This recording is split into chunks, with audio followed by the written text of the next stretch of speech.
আসসালামু আলাইকুম। আশা করি সবাই ভালো আছেন। আলহামদুলিল্লাহ আমিও ভালো আছি।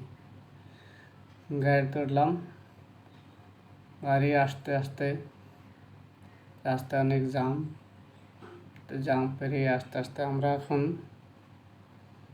পদ্মা সেতুর কাছাকাছি চলে আসলাম।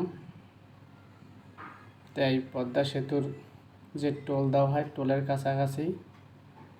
তাই এখন দেখা যাক টোল দিতে কত সময় লাগে। টোল দেওয়া হলেই আবার আমরা চলে আসব সেতুর উপরে। দেখি সেতুর উপরে কি অবস্থা, সেতু পার হতে আমাদের কত সময় লাগে। তাই সবাই ভালো থাকবেন। যে যার যানবাহন চলাচল অবস্থায় আছেন তার যানবাহন শুভ হোক। আল্লাহ হাফেজ। সবাই ভালো থাকবেন।